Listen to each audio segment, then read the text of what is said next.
And I'm running out of space, unfortunately, but we know that, right, since they're just like normal harmonic oscillators, E sub I, each normal mode has an energy that has its own unique frequency, omega sub I, and a vibrational number associated with a V sub I. Right, so there are, for every molecule,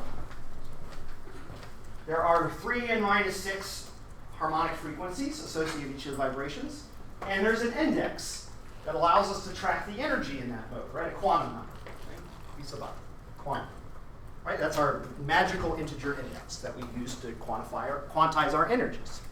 So there are 3n minus 6 quantum numbers, 3n minus 6 energies, 3n minus 6 wave functions, everything, right? But each one looks and acts like a harmonic oscillator by itself, an independent harmonic oscillator. Okay, so we don't have to worry too much most of the time about whether one motion influences another. All right, we'll see that that isn't always true. Once again, in this, just like we saw with a diatomic, the harmonic oscillator approximation only works so well. There are going to be places where it fails, and once again, it'll fail here too. There are going to be places where one motion will affect another one, right?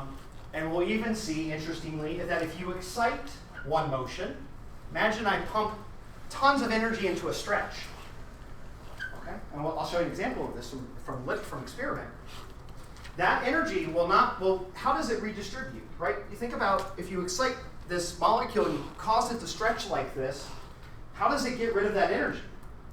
And it turns out that in vibrations, if you have, depending on the energy scale and so on and so forth, a stretch will distribute its energy into the other modes. So this stretch, some of that energy will get distributed into the bends, into other stretches and things.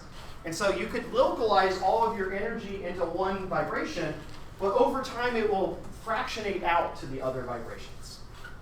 Right? And there's a really unique mechanism for that that turns out to have very, very deep implications in chemical reactions.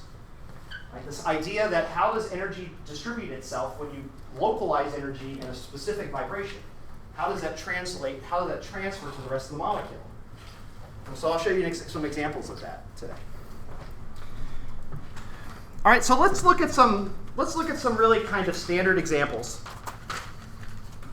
for normal modes. All right, so let's look at some just basic examples. Right, and I'm going to start with, we've looked at I kind of mentioned two different molecules. We'll look at them too today. The first one we'll look at is carbonyl sulfide, which is a isoelectronic to carbon dioxide. This is the molecule OCS. All right, it's a linear molecule. This is not sulfite, but sulfide. Yes. This is a linear molecule. Okay, and it's got 3 atoms. Because it's linear, that means that we're in 3n minus 5 limit. Right? And so we have 3 atoms. 3 times 3 is 9 minus 5. There are 4 modes. 4 unique vibrations. Okay. All right, so let me show you what those vibrations are. In fact, Sean, would you like to help actually? It's the same as CO2, right? Yes, the same as CO2. Yeah. Okay. So Sean will help us illustrate these stretches and bends. Am I giving it away, or are we going to see if they can figure it out? So I'm just going to have us figure it out. So yeah, let's have it figure it out, right? So, and let's look at the 4 different modes of carbonyl sulfide. All right. So the first one is the symmetric stretch. All right, and let's on our Sean equivalent. All right, so let me just draw Sean here for a second. My right hand's your oxygen, my head's your carbon, my left hand's sulfur. All right, there's Sean. That's me. I'm going to put little wheelies on him. There's a wheelie there. Yeah. A little wheelie there. There we go. There's Sean. Okay, and I'm going to have his head be the carbon, his left hand be the sulfur, and his right hand be the O. Okay? All right, so let's look at the symmetric stretch. That's not the symmetric stretch. Yeah, there we go. Okay, so the symmetric stretch Right? The idea is that the atoms along the line will stretch symmetrically away, right? So as he shows here. Right? And I'm sure you guys have seen these kinds of ideas before, but the idea is that there's this mode here where the sulfur stretches in this way and the oxygen stretches in the opposite direction, right? And so let's ask a few questions about this. So first of all, let's just ask what the energy of this is. So h bar omega for this is 874 wave numbers. All right, so it's actually pretty low energy, but that's because the atoms are heavy. Okay, and we often label our vibrational modes. This is a common common chemistry notation. We label them from increasing energy down. So this is what's called the nu 1 vibrational mode. So its quantum number is typically labeled nu 1. Right? This is the nu 1 mode of OCS. Now I'm going to ask you guys a question here. Remember that so let's say we're going to take a spectrum of OCS, okay? And we expect to see an absorption at 874 wave numbers. So we go into the instrumental lab and put OCS in there and shine our IR light at 874. And the question is do we see an absorption there or not? All right. What is the requirement to see an intensity or an absorption in a spectrum, right? We talked about this. Remember that the requirement for intensity, an absorption, an IR absorption, requires the dipole moment, that's the dipole moment, to change.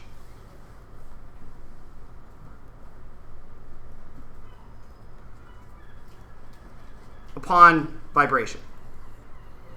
Okay, so here's the question for you. It's a yes or no question. Does the dipole of this molecule change when you stretch it symmetrically like this?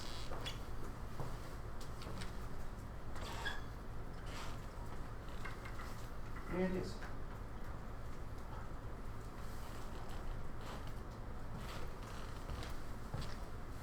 So there's a net dipole between the O and the S. The S is more positively charged than the O, right? O is more electronegative, right? So the dipole in this molecule is oriented towards the oxygen. Right, here's my dipole. Right? So as I stretch the S away from the O, does the dipole change? Any guesses? What do you think? What I think? Yeah, what do you think? I'll say yes. Says yes. Why do you say yes for it? They're getting farther. Go in the studio. As it stretches out, they get farther apart. That's right. Right, so we have a net dipole moment here. And the S, because it's heavier, stretches slightly more than the O.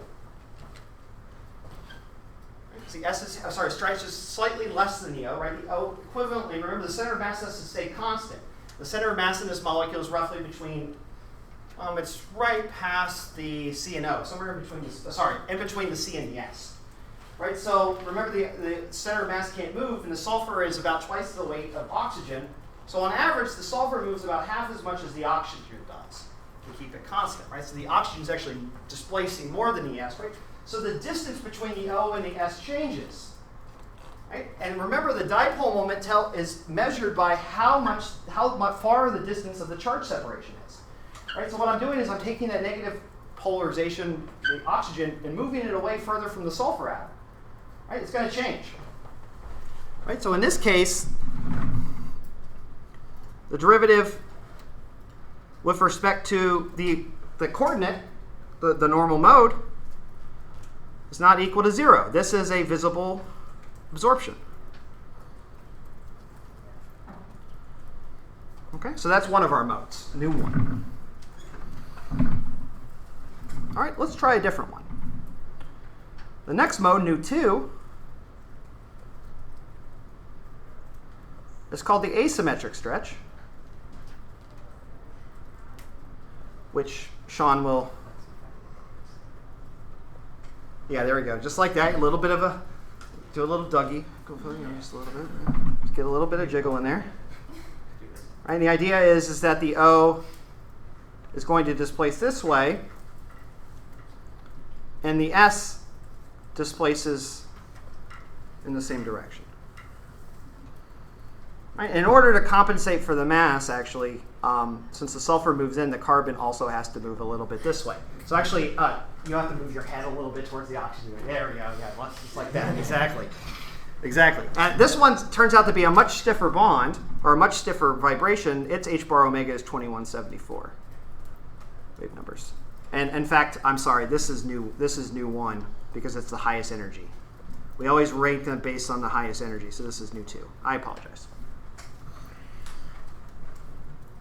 Okay, and it should be obvious, right, that the dipole changes here, right? We're significantly changing the symmetry of the, well, not the symmetry of the molecule, but we're bringing that S in and that O is going out, and the carbon's also shifting.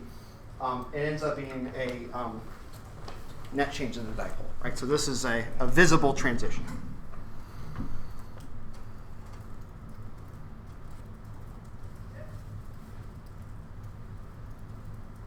Or is it?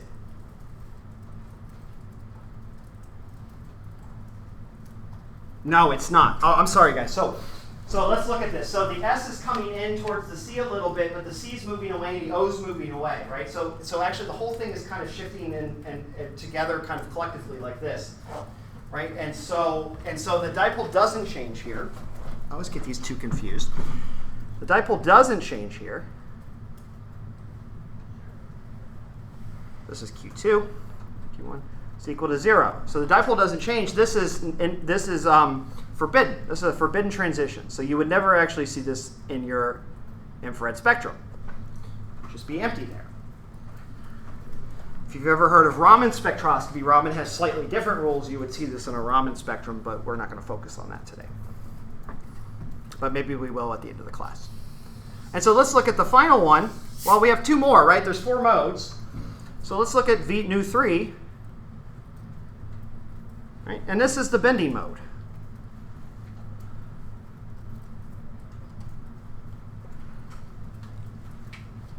All right. In or out of the plane? Let's just do this way first. Right? Just like that. Right? So, right, we're going to basically make the molecule not linear anymore. Right? So you can think of it like this, where the sulfur has bent up and the oxygen is bent up and the carbon bends down like this. Right? So yeah, Sean's head needs to buck back and forth. Yeah, exactly. Right? All the atoms move. See, that's the important thing is, in these vibrations, for by and large, every atom is moving collectively. Right? So his head has to move as well. This one ends up being the lowest energy one at 539 wave numbers. And again, the reason why this one is lower energy is because we're not really, right, we're straining the bonds, but we're not really stretching them, right? The bond length, right, the CO bond length and the CS bond length aren't really changing that much. So we're not really forcing ourselves against the bond, but instead we're just trying to force them this way a little bit, right? So the bond length doesn't really change, but you lose a little bit of overlap of the orbitals, the double bonds, as you move these away, and not significantly. So it's not as hard energetically to bend these atoms. You're not really stretching the bonds here.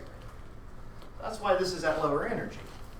All right, so those are 3. So the question, of course, is what's left? It turns out that for linear molecules, the bending mode is what we call doubly degenerate. There are 2 bending modes of the same energy, but of 2 different characters. So Sean showed us this one. This is this mode, or however you want to think about it. But there's an equivalent way to do a bend. Where his there you go. Right? On the opposite plane. Now, if I had Sean plank for us, yeah, if he's go ahead and do this, right? If he was doing this and I rotated him 90 degrees, the motion would look exactly the same as the one that's in plane. Right? It's the exact same thing. So the exact same motion, but they're along 2 different directions. Okay, so they have the same energy, But they're effectively motions across two different axes, right? So they're orthogonal to each other, right? Motion along this axis is different than motion along this axis. They're orthogonal. The wave functions are orthogonal. They're unique states, but they have the same energy because they represent the same motion. So how would I draw that? Well, typically the way I do it is like this. I say that the sulfur is coming out of the plane and the oxygen is coming out of the plane. That's what the plus means. And then the carbon is moving into the plane. These are equivalent motions. So the term we use for motion for states, right? These are each unique harmonic oscillators. They have their own wave functions. One's along the plane of the board, one's out of the plane of the board, the dimensionality. But they have the same energy. So there are effectively at the same energy, there are two states at the same energy in this energy scale. And you think about the potential, where the energy levels are, there are two at 539 and then 2 times 539 and so on and so forth. So you have two states there instead of one. It's doubled. Right, so the term I use, I think I've used this before in previous class, but I always like to reiterate the definition of this. These are called degenerate states. Degenerate states, or modes, vibrations. And the word degenerate, of course, means, in this class, does not mean that they're badly behaved like degenerates, but rather they have the same energy.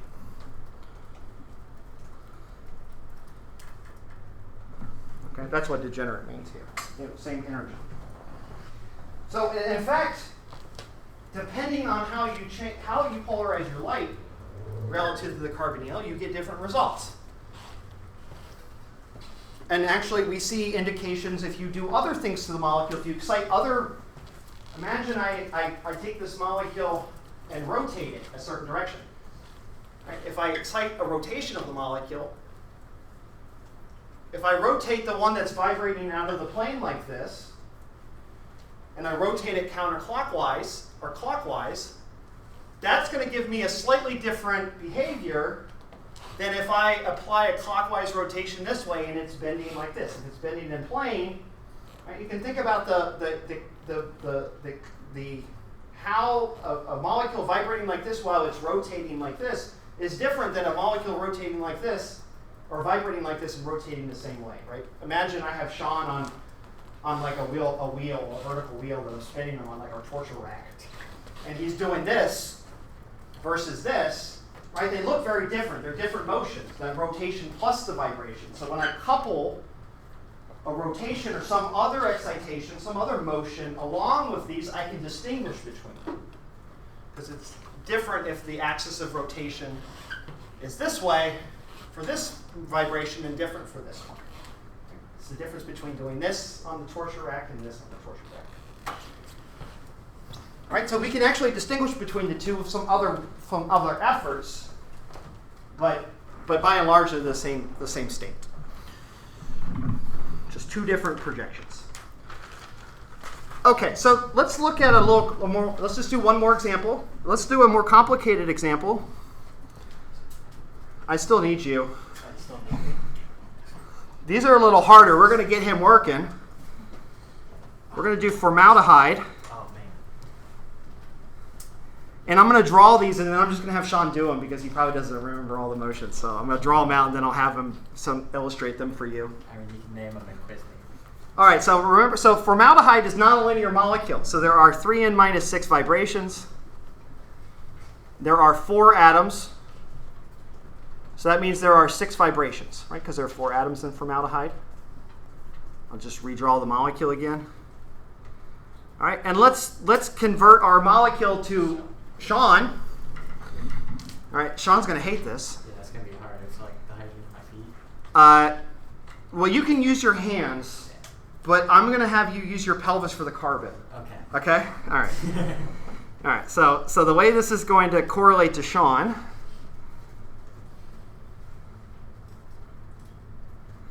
And I'm not going to draw his wheelies this time.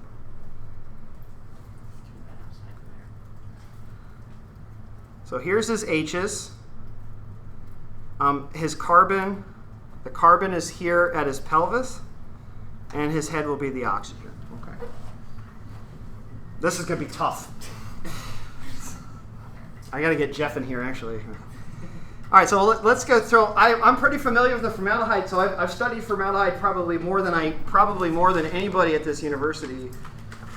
Part of my insanity, studying these weird little molecules. But I'm fairly familiar with the vibrations, so because I've looked at them so much. The new one, the highest energy, is what we call the symmetric stretch. And we have to be specific about what's stretching here, right? And this stretch is the CH dominant one, the CH stretch. It doesn't mean that it's just the CH is moving. It just means that it's dominated by the motion of the hydrogen symmetrically stretching away. So what does that look like if I were to draw my little molecule?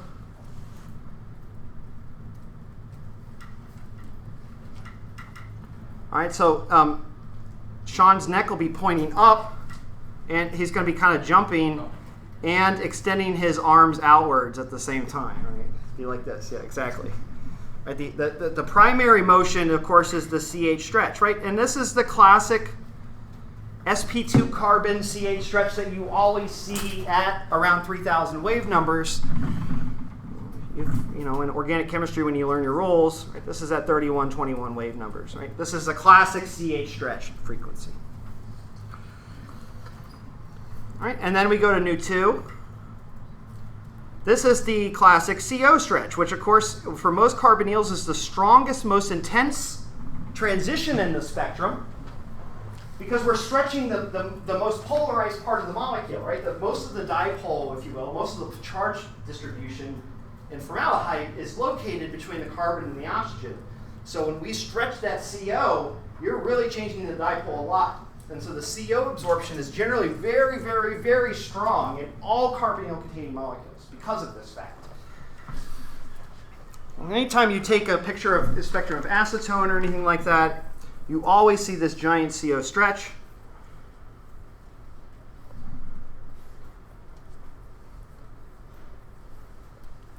Right, and this oxygen primarily moves up.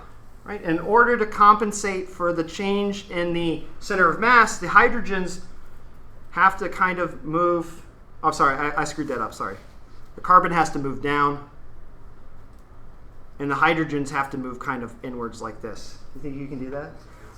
That's like, yeah, it's like this.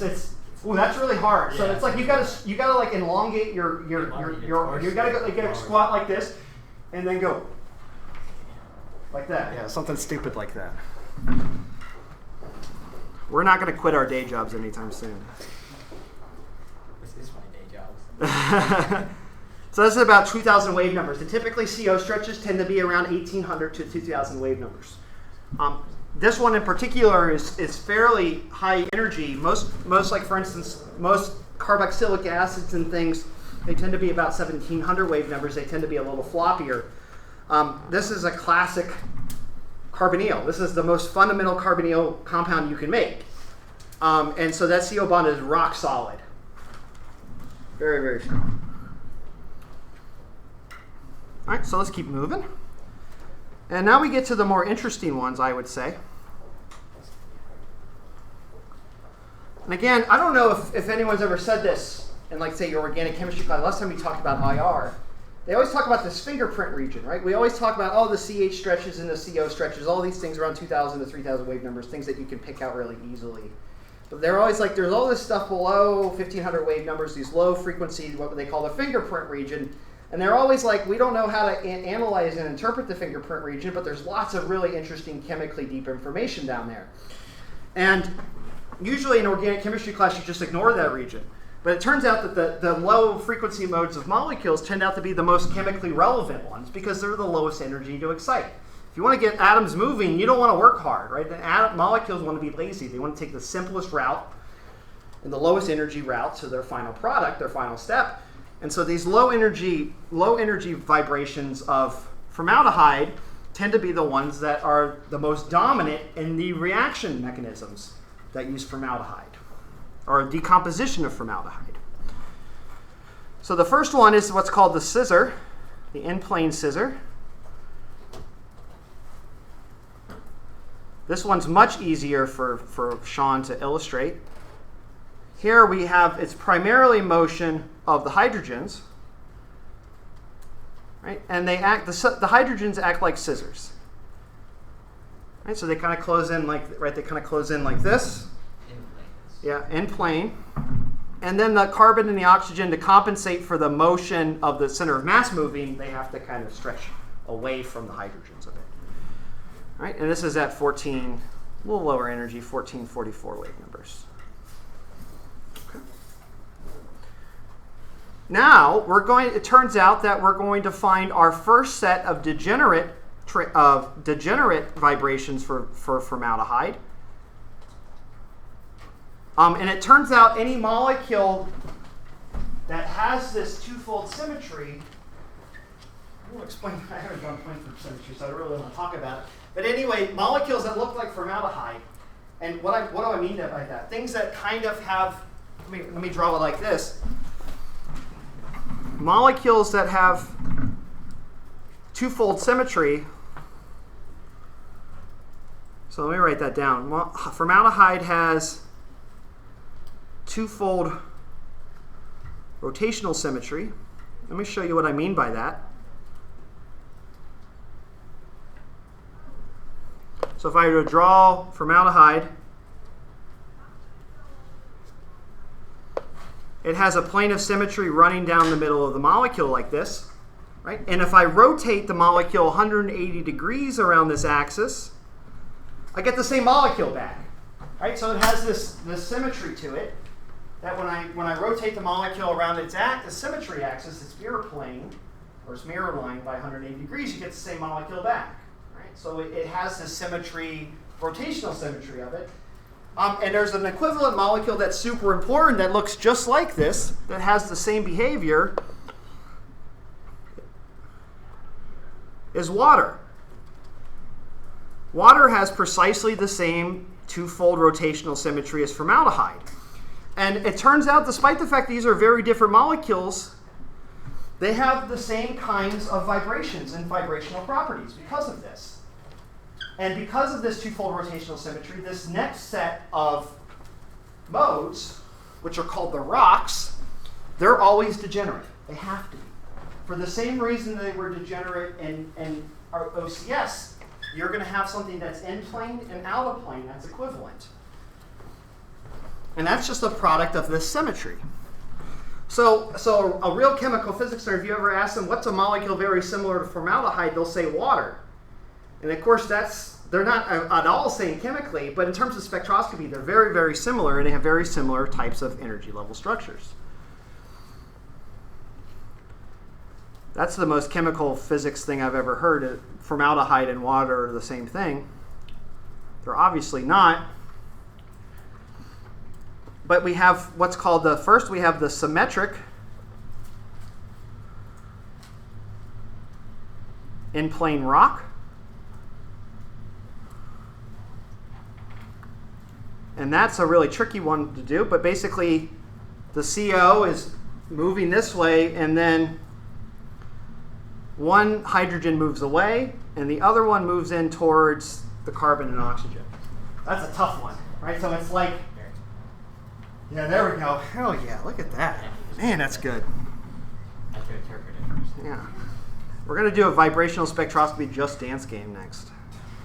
And then, of course, and so this one is at 1176 wave numbers. And there's an equivalent one,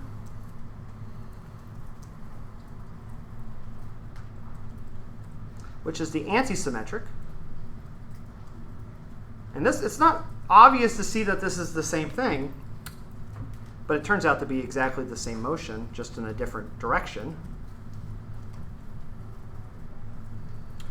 So the oxygen, so the carbon moves this way, the oxygen moves this way, this hydrogen moves this way, and this one moves this way. It's going to be hard. Yeah, that one's tough. And they're both at 1176.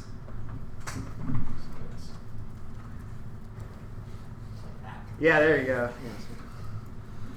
Yeah, you got to do some of this too. Yeah. That's actually the next one, the water, the sprinkler. And so finally, Nu6, this is what's called the out-of-plane rock. It's the lowest energy vibration. And I'm just going to draw with my little notation with my pluses and minuses because it's coming out of the board. Basically, the hydrogens move out of the plane in the forward direction, as does the oxygen, and then the carbon moves into the plane. Yeah, there we go. Awesome. Let's give Sean a hand. You're off the hook. Thank you. Thank you for embarrassing yourself for my pleasure. It's okay. I don't really know what the movie is. Yeah, fantastic. So, and again, this is an 1165 wave number. So this is pretty, actually, so compared to a lot of things in the fingerprint region for larger molecules, and I'll show you an example in a second, this is pretty high energy. So formaldehyde is a very rigid molecule. It actually takes quite a bit of energy to do things to formaldehyde. It's pretty accessible to nucleophilic attack, for instance, but decomposition of formaldehyde is actually quite difficult.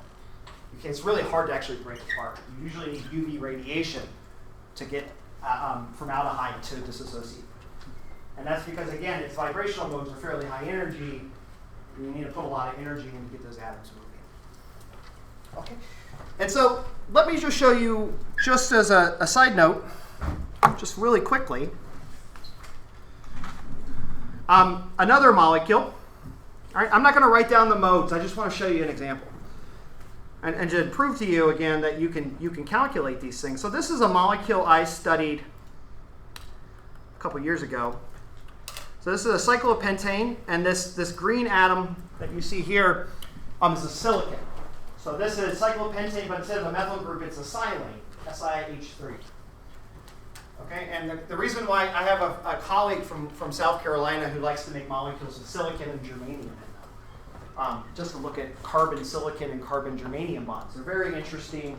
Silicon, again, is germanium, they're isoelectronic with carbon. They're right below it in the periodic table. So they form bonds with carbon. They do organic reactions, but they have much weaker bonds because silicon just has poorer overlap with carbon because its valence is 3p and not 2p. Right? So it doesn't bond nearly as strongly to carbon. It's much floppier. The bonds for silicon are much more anharmonic and floppy. And so this is a calculation of the structure that I did with quantum mechanics. Calculate the structure. Basically, I optimize the geometry so that I find the minimum of the potential. Right? The program finds the minimum of the potential as a function of all the coordinates. And then I have it calculate the vibrational modes at this minimum. So this is what the molecule looks like at equilibrium. And I can quickly have it. It's very easy to do this with a quantum chemistry package to calculate the vibrations. Let's quickly calculate how many modes this molecule should have. So it's got 6 heavy atoms. 1, 2, 3, 4, 5, 6, 7, 8, 9, 10, 11, 12 carbons. So it's 18 atoms. 3 times 18 is 54 minus 6, that's 48. All right, so it should have 48 vibrational modes. And over here on the left, it's a little hard to see, is a list of the modes. And as you can see, they're actually from this program Gaussian does the opposite. We usually label modes from highest energy to lowest energy, but this program does it the other way because, well, I don't know why. And so the lowest energy mode's there. The frequencies are shown there. You may notice that the mode 1 is minus frequency. It's a negative frequency. You can't have that. Right? It's interesting why that's negative. And then there's a list of the increasing modes as we go up in energy. Let's just make sure we have 48 of them. Right? And the last one is 48. On the right here, these are the infrared intensities. Right? So this gives you a prediction of, right? It calculates how the dipole changes as you move along these coordinates, and it calculates the intensity. So you can see there are some lines that are very intense here, and then there are some that are quite weak. Okay? And it's measuring how much the dipole is changing as you move along this trajectory. So let's just look at a few examples. And I can actually turn it on to show you how the dipole's moving and how the atoms are moving. And I can have it animate for you, if it lets me. Yeah, there we go. Right, so this is the highest frequency mode. It's at 3,000 wave numbers. I don't know why this is just zoom lagging. And you can see that it's predominantly this symmetric motion of the hydrogens, right? They're kind of all moving together collectively. Right? This is what we call a CH stretch. This is what a CH stretch looks like for cyclopentane. Right? It's not just one motion, it's a collective motion of all the hydrogen atoms. They're all moving collectively in a symmetric way.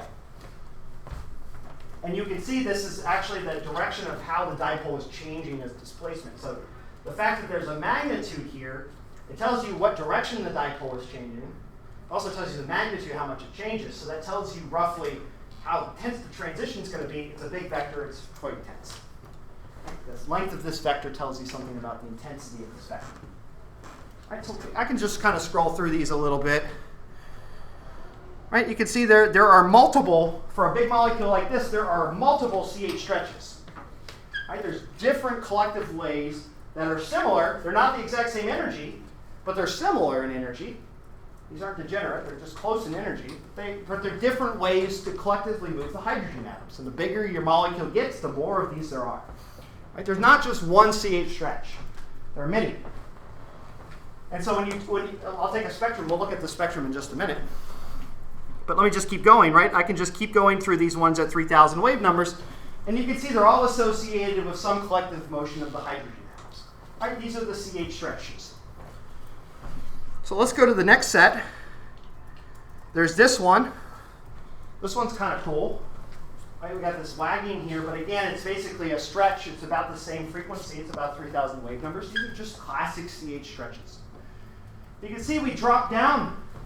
The next mode, number 39, we dropped by 800 wave numbers significantly, right? So we're going to now a different class of vibrations, right? Significantly different frequencies, right? Here, these are the CH stretches than the rocks of the SiH, the silane.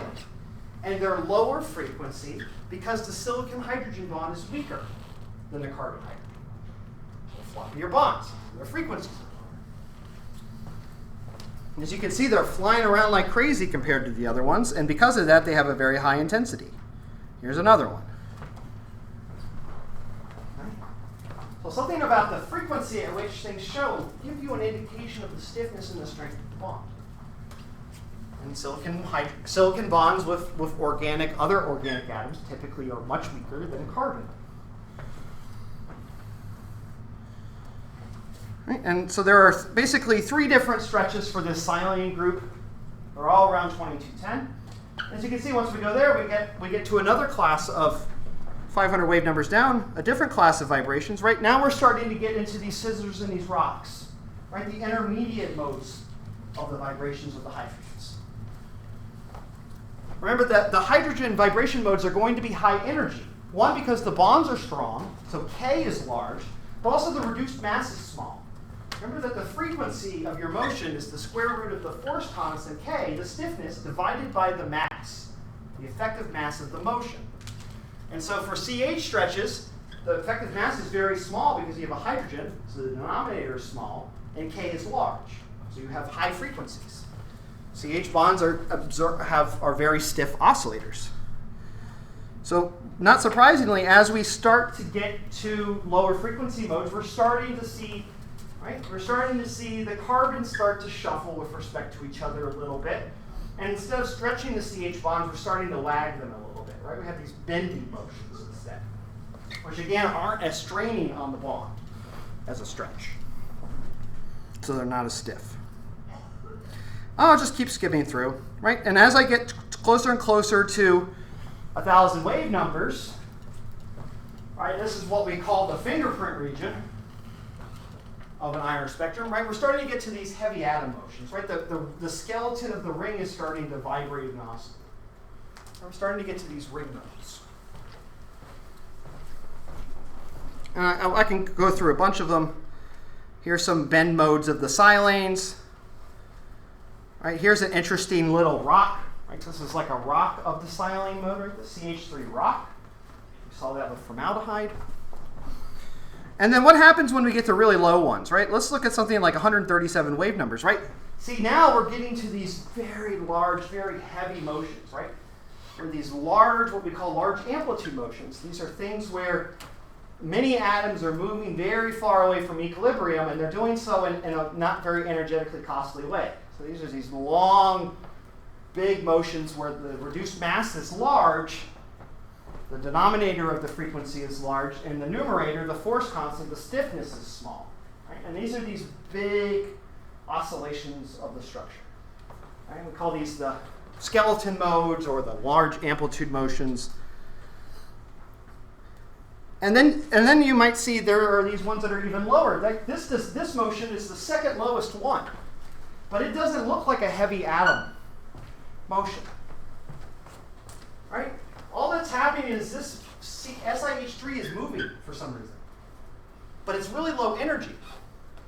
Right? And this is the first indication that the harmonic oscillator approximation isn't working right, because this is not an actual vibration.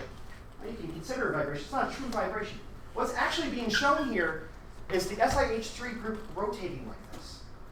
The motion associated with the rotation of this group, right? Because this bond, this SiC bond, has free rotation. That the silane group can freely rotate. Not freely. It has some energy. It requires a little bit of energy to get it to move. But by and large, compared to the other silane vibrations, which are much higher energy, this one's basically free. And this is associated with what we call torsion. This is what's called a torsional mode, which is something that is actually spinning. It's a vibration that actually is like a rotation instead. And so this motion is actually correlated to the rotation of the silane group. Right? That's a unique type of vibration we haven't discussed yet, torsions. And you see these in methyl groups. Methyl groups are incredibly infamous for having these low energy torsional modes, which are associated with the methyl group rotating around the carbon-carbon bond or the carbon-silicon bond. All right, they're very, very important in a number of different cases. Well, I say they're very important. They're very important to me, very important to physical chemistry, understanding these. Because these are modes that fall into a normal mode, but you can't analyze them the same way. Because this motion isn't just a small displacement. Right? It's not just this going. It's not it's not actually the methyl group just going like this. The methyl group is actually fully rotating like this. In fact, it actually tunnels this way. It actually just rotates freely like this, or at some rate. Right? So it's a full 360-degree oscillatory motion that occurs. But the harmonic oscillator approach assumes that the potential is just a small displacement. Right? It only considers motions like this. Right? That's what you're seeing right there. Right? Just small motions, right? Small displacements of a harmonic oscillator. But this is a rotational motion. You need to have access to all 360 degrees of motion. And so in order to correct these things, people model these things with more sinusoidal 360-degree potentials, right, that oscillate, and then you get the right answers. So this energy is actually wrong. And it's wrong because we're using the wrong approximation. Right? It's not a harmonic oscillator, but it's something that rotates. Right? It's a full rotation that's occurring. It's not a harmonic oscillator, but a rotating body, an orbiting body, if you will. Right? There's an orbit of those hydrogens around the silicon. So you can't use a parabolic potential for it. It's a sinusoidal potential. So this is where these calculations begin to fail. There's only so much you can do about it, of course, but at the very least, there's actually algorithms in these programs to identify these modes and pull them away, right, and to analyze them properly. So the program, you can actually have it fix this problem. I just didn't fix it here to show you. So the last mode is the problematic one. As you can see, this is one of those classic heavy atom motions. Right? The ring is basically what we call puckering. It's called a puckering motion. The ring is moving like this, like an envelope flopping in the wind. And you can see the frequency is negative. Well, it can't be negative, right? Because remember, the frequency of a vibration is a square root. It's got to be positive. Having a negative square root is impossible. It has to be imaginary. So we call this an imaginary coordinate, imaginary normal mode, because it has a negative frequency. What does that mean? How can you have a negative frequency? Well, once again, this is a limit of the harmonic oscillator. Actually, maybe maybe I'll draw it on, let me do it on the board instead. So let me explain why this is negative. And this is a really common, well, in these calculations it happens, and it can be indicative of a problem in your calculation. But it also can be indicative of something unique in your system. And in this case, it actually is something, it's an artifact of the fact that this mode is not harmonic. It cannot be represented by a parabola. It doesn't work. It's not good enough. This is a truly anharmonic mode. All right? The harmonic oscillator approximation doesn't work at all for this mode. And let me explain why. How do you get negative frequencies?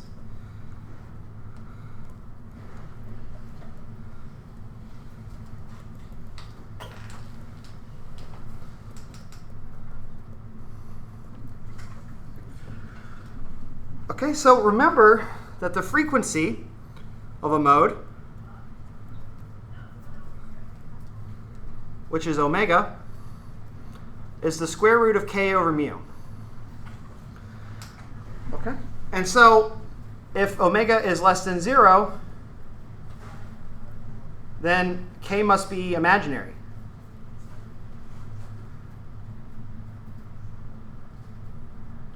Or something. Something has to be imaginary. Okay? But how is k defined? Remember how k is defined if we look at our parabola, 1/2 kx squared. Right, here's my parabola. K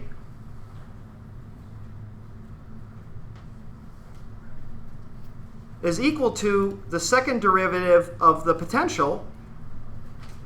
Or sorry, k must be negative. Sorry. Not imaginary, but negative. Sorry. K must be negative. Remember, k is defined as the curvature of the potential. So it's the curvature of the second derivative of the potential with respect to the coordinate, where the coordinate is evaluated at the equilibrium point.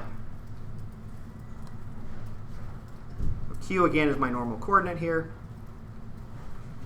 Right, so we're measuring the curvature of the potential right here in this middle point. Okay? And so if let's remember that I forgot to add dq squared, excuse me. dq squared. Remember the second derivative test. If you're at a minimum, I'll just remind you, this is Calc 1 all over again. Second derivative. If you're at a point where the slope of the curve is 0, then at some point x equals 0, then x equals 0 is a minimum if the second derivative at that point, sorry, I keep using q and x, I apologize. Let me just stick to q for normal mode, has to be positive. All right? So that means that we're convex up. Right? The curvature is pointing upwards. Right? So that means we're at a minimum. And then if x equals, it's a local maximum if the second derivative is negative.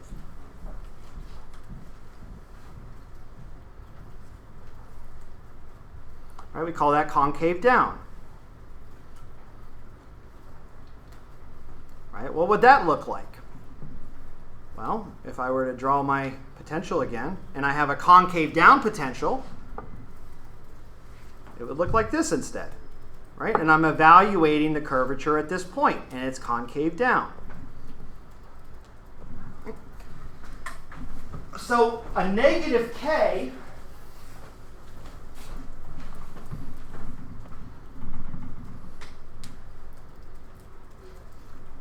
So if k is greater than 0, we're at a minimum. And if k is less than 0, we're at a maximum. So we're on a what we call a saddle point. We're on this tip of some potential. All right, well, that's a problem. We don't want that. because that would mean that to displace the atoms, right? So let me put it this way. We can't have vibrations on a maximum because the moment you displace an atom, it flies off to infinity. Right? If my equilibrium point is here and I jiggle the bond this way, that atom is completely spontaneous for it to just fly away. Right? So this isn't physical. Right? This is not physical. Impossible.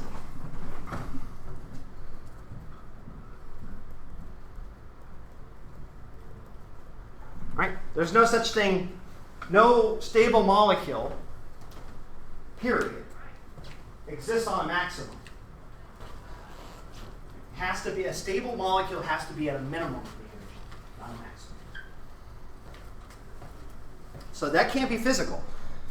But I don't see anything problematic about the molecule that I drew. I just have one negative frequency and 47 positive ones. So how can I get a negative one if everything else is fine? And let me tell you, the program, I can show this to you, it's not important right now, the program will show us that the molecule is at a minimum. All right, it checks for that. It's very much at a minimum. But here's an interesting thing. If you look at the coordinate for this motion, right? If you look at the potential energy along this normal mode, however, what if the potential V of Q looks like this?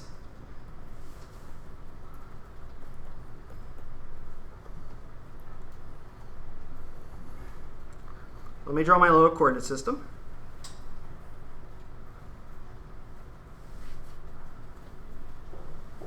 All right, what if the potential instead was extremely, extremely flat and broad, like this? Right? What if this function instead looks like something like q to the fourth instead of q squared? Right? You have this flat potential. All right, so if I want to, remember when I calculate frequencies, it's going to approximate everything as a parabola. Right? So the program is going to draw, the program is going to start at this point in the center and say, I need to draw a parabola, right? I need to define the potential as a harmonic oscillator, and I need to do right? I need to approximate what that looks like based on the curvature of the potential near the equilibrium point. And so the program is going to draw a parabola that best approximates the region nearby, but the fact of the matter is that the potential is not a parabola. So the function is going, the program is going to assume that the system looks like this. Right? This is the guess. Okay, and if you look at the curvature, right? If I then take and ask this, what's the curvature of this potential with respect to the coordinate evaluated at the minimum, the program finds out that it's basically 0 because the potential is basically flat in the nearby region. It's flat. Okay? And it's so flat, right? The computer has some precision to how close to 0 this is. So when the computer determines, right, this is what we think it is, that it's close to 0. And what does the computer determine? Well, the computer determines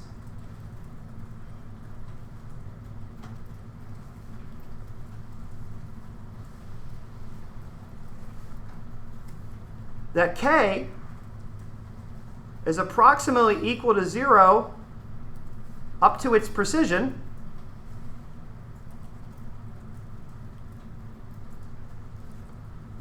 And once you take the,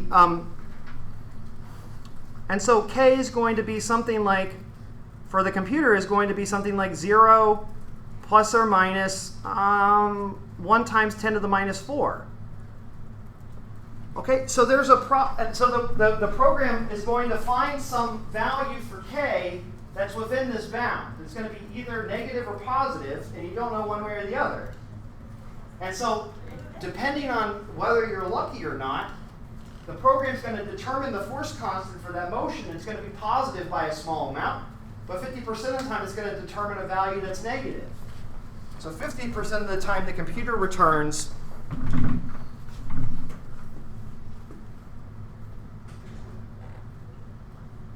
plus, and 50% of the time it returns negative. All right, and so the way that when the program identifies these coordinates and says that they're that the curvature is very close to 0, it freaks out. Well, it doesn't freak out. It alerts an internal alarm that says, hey, you've got a really anharmonic flat motion here. The harmonic oscillator approximation may not work. Right? There's an error message, a warning message that pops up for that in the output file. I won't show it to you because the output file is like 200 pages long. It's not worth going for. But it puts out a warning that says, hey, this normal mode is very, very anharmonic. The results may be uncharacteristic. And so what does the program do? It assigns a negative frequency by default just to highlight to the user, hey, this is problematic. So in the program, so in computational chemistry, when I find a negative mode here, it doesn't mean, the negative mode does not mean that it's at a maximum necessarily. It could be. But it's rather the computer telling me, hey, I can't really know if this is a harmonic mode or a maximum, a minimum or a maximum. I can't tell. I'm unsure. So to make sure the user or me to know that it's a problematic mode and I need to go look at it, it gives me a negative number. Okay? It doesn't mean that it's negative. It just means that there's something problematic about it, potentially. Now there is one situation where you get negative modes, and that's on a transition state. If you calculate a transition state in a reaction, remember a transition state is an energy maximum. Right? You go over this big barrier when you go through a reaction, and if you look at the structure of the transition state, it turns out that a transition state will have exactly one negative frequency because it's at a maximum along one of the normal modes, and one only. That's what the definition of a transition state is. That is a molecule that exists on a maximum of energy along one of its modes. And so sometimes these negative numbers, negative frequencies, are indicative of something truly meaningful. It means that you're on a transition state between two minima. You're at a maximum. All right, so this is how programs identify transition states. It looks for, you give it a guess for what you think the transition state looks like, and it looks for a geometry or a structure that gives you exactly one frequency that's negative. Because that indicates that you're on a maximum. And so this number could mean that, certainly. But I ended up having to take this number and do analysis, and I figured out that the problem, of course, is not that it's on a transition state, but because the motion, the potential of this normal mode is so anharmonic that you can't represent it by a parabola. All right? It's at least q to the fourth. All right? And these things do happen, especially for these low-lying, large amplitude motions. They tend to be very, very anharmonic. Right? These floppy modes tend to be anharmonic. We've talked about that with the Morse oscillator. The more floppy they are, the more anharmonic they are. And this is the floppiest you get. So it turns out that I was able to actually measure the frequency of this mode. Right? And it's not at negative 10, but it's at about plus 15. Right? It's about 15 wave numbers, give or take. Okay? So in fact, the magnitude of the number is actually pretty good. A 10 wave number, if it took the magnitude, 10 wave numbers, 11 wave numbers for a 15 wave number mode, it's pretty good accuracy. Most of the time, people would say you couldn't even guess that properly. You could guess better than the computer can. But again, it shows it as a negative one, not a positive. So it's not a real mode. It's a problematic one. But when you do the spectroscopy on this molecule, you can actually see this excited state, molecule excited in this mode. And by the relative intensities and some measurements, you can actually determine the energy. And it's about 15 wave numbers. So very, very low lying. Right? But these rings, all of the rings, cyclohexane, cyclopentane, cyclobutane, all of the small aliphatic rings, they have these large amplitude motions. These rings are constantly vibrating like this. they're constantly moving and puckering and things like that, right? You've probably heard of the boat and the chair and cyclohexane. If you've taken Dr. Trilla's class at least once, I'm sure you guys, it's burned into your brain, boats and chairs. Similar idea, right? The way that a molecule, cyclohexane, isomerizes from chair to boat into another chair is through one of these large amplitude coordinates. Right? There's a vibrational mode associated with the chair boat motion. And the molecule moves along that coordinate as it goes from boat to boat, or chair to chair. Okay. So I ended up talking about these things more than I thought I would. I had some more experimental information to show you, but again, it's just, I guess it's nice that we talked about some more practical things, just things that I find interesting. So that's all I have for you today. Starting next class in a week, over a week, we're going to start thinking about the hydrogen atom. And it's going to require us to take a small journey into rotation, thinking about angular momentum and rotation, which will lead us directly into spin. All right, so we're going to be talking about spin next week and rotation, about the quantum mechanics of rotation and orbits. All right, and then we'll have all that information and we'll be able to apply it to the hydrogen atom, which of course, all the hydrogen atom is an electron orbiting a proton. Okay, so we'll solve that problem in a couple weeks. All right, you guys have a lovely spring break. Homework's due on the weekend. Just make sure to have it. I'll have them back to you by next week, or not next week. When we get back, they should all be graded. So get them in soon. And I'll be around this next week if you guys have questions on lab reports or homework. Feel free to send me an email. I'm in town all week. So have a good one, guys.